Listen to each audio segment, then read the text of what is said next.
All right, we had a chance to hear from Ben Roethlisberger talking about the wide receiver group, and one of those guys, of course, would be James Washington, making that jump from being a rookie to year 2. And it's not just him, Labs, that I really want to see make a big jump this year. Besides James Washington, among that draft class, another guy is Terrell Edmunds, somebody who I think they weren't expecting to play as much as they did in 2018, but due to injuries and a number of things, he had to. And he played the most snaps among all rookies in the NFL.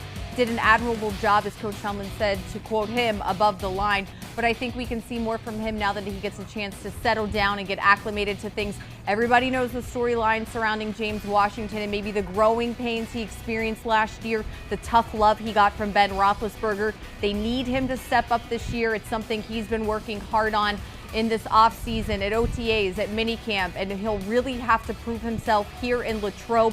We had a chance to see flashes of him last season at camp, but he was most of the time catching the ball from Mason Rudolph. So hopefully getting a lot more reps from number 7. Labs, what are you looking forward to? Well, Missy, you mentioned the second-year players. There's another second-year player who is going to be a part of one of, I think, could be one of the most intense competitions of this training camp, even though the winner of the competition, you hope you don't have to see him at all during the regular season. And I'm referring to the battle between second-year pro Mason Rudolph and Joshua Dobbs, who's now going into his 3rd season, and the job at stake is to be Ben Roethlisberger's backup. Maybe we would like to see the backups play in some games that are the Steelers have significant leads late and get them in the 4th quarter. That would be fine. But you know, the best scenario for a team with a franchise quarterback like Ben Roethlisberger is not to have the backup have to take any significant snaps during the regular season.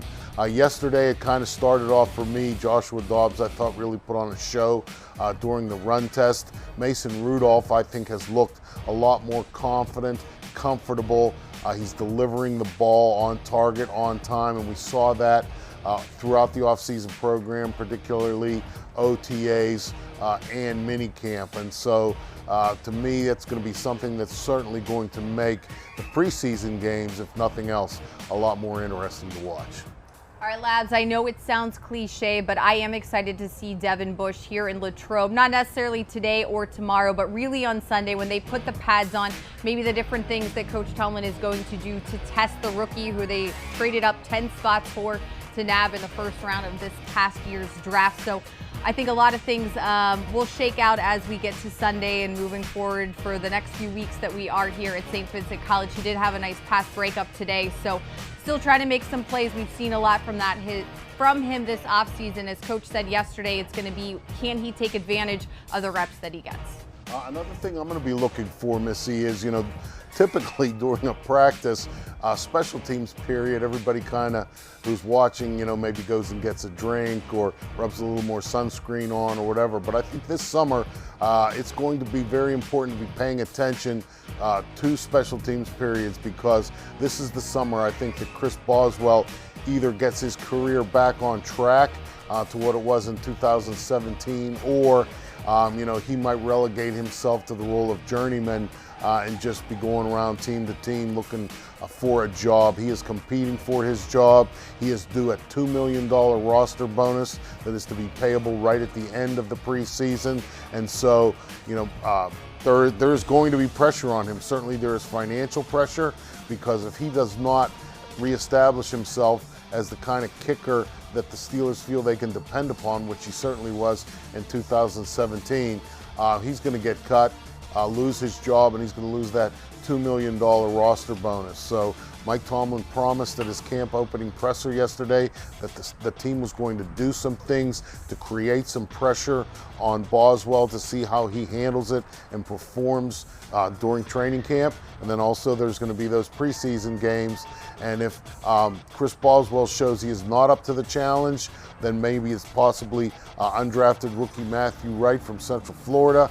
And if he's not up to the challenge in the estimation of the coaching staff, then possibly the waiver wire, or maybe even Kevin Colbert tries to work a trade before the Steelers head to Foxborough for their season opener against the defending champion New England Patriots.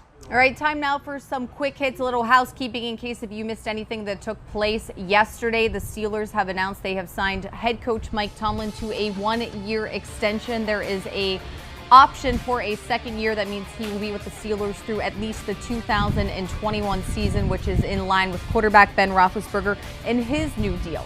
Speaking of contracts, Joe Hayden all smiles when he found out from the media that Coach Tomlin got an extension. He said that both his agent and the Steelers are talking right now to work out a new contract. We will see if that happens. Of course, Labs, as goes with the Steelers, typically contracts have to be done before the regular season starts. So there is about a month until a decision has to be made there. And also Mike Hilton, who participated this offseason without signing his exclusive rights tender. He did so yesterday upon checking in at Rooney Hall in order to participate in the conditioning test at 4 p.m. and being allowed to practice here at St. Vincent College. He wants some long-term stability, but again, we'll have to kind of maybe see how other contracts and different things shake out in terms of the salary cap. So a lot can happen here in Latrobe, not only on the field, but the business side of football as well. Yeah, Joe Hayden, I think, is still clearly the best player in the secondary that the Steelers have. And so I really believe that he has kind of rejuvenated himself leaving the Browns and coming to the Steelers. The Steelers like what he has brought both on the field and in the locker room. I think Joe Hayden likes being a part of a team that is a contender for a championship each and every season. I do believe something is going to get worked out. I just don't know if the salary cap space and things can be worked out so that it can get done before the start of this particular regular season. All right, now practice has wrapped up. Coach Tomlin will be having his press conference in just a little bit. We're keeping our eye on him, but tomorrow, Labs, a big day here at St. Vincent College. That starts in the morning. There is the charity walk, which benefits the Chuck Knoll Foundation, and then at 1 p.m. you can watch it live here. The 2019 Hall of Honor class will be announced, but let's go down to the field. Head coach Mike Tomlin. For us today, really the mode in which we're working is not different than what we were doing back on the south side in the spring.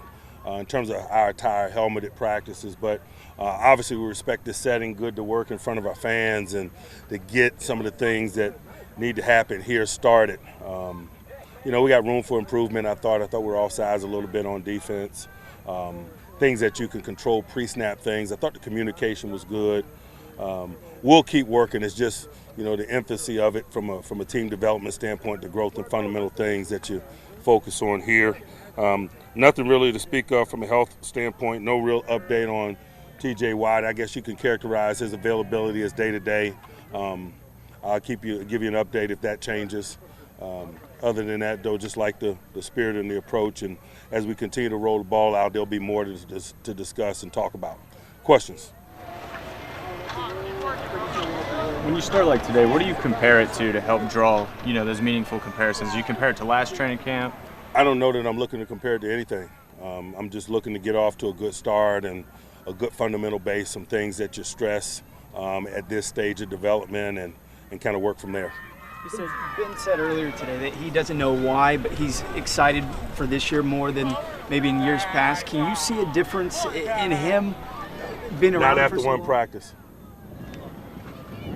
You said it was similar to OTAs. You still kind of sense a little bit more excitement here just because it is the first day of training camp? Yeah, just the things that come with it. The fans create that, the roar as you come down the hill, and just this general atmosphere here in Latrobe, man, is one that we all respect and enjoy. Mike, I know you have another practice like this. How much are you looking forward to actually getting the pads on and seeing what some of the new guys can do, especially I'm looking forward to that, but I don't mind this. I think all of this is very necessary and a part of what we're doing here. And I'm excited about getting back out here and doing exactly what we did today again tomorrow. We'll be ready when it's pad time, but I think there's certain things that come with acclimating ourselves to this environment that makes this very necessary. All right. Thanks, Coach. Thanks, guys. Thanks. All right, that was head coach Mike Tomlin wrapping up day one of Steelers camp. Labs, 14 more to go. I had to think about that. 14 more to go. But as I was saying before Coach went to the podium, the Hall of Honor tomorrow, the 2019 class will be announced. We will be streaming the ceremony live at 1 p.m. so you can watch it on Steelers.com or the official Steelers app. Labs, you have the honor of being part of the committee that selects this class. So are you excited for everybody to hear who is in it? Yeah, and I mean, really, where we are right now is it's still, to me, a matter of when as opposed to if. I mean, the Steelers are one of the most storied franchises in NFL history.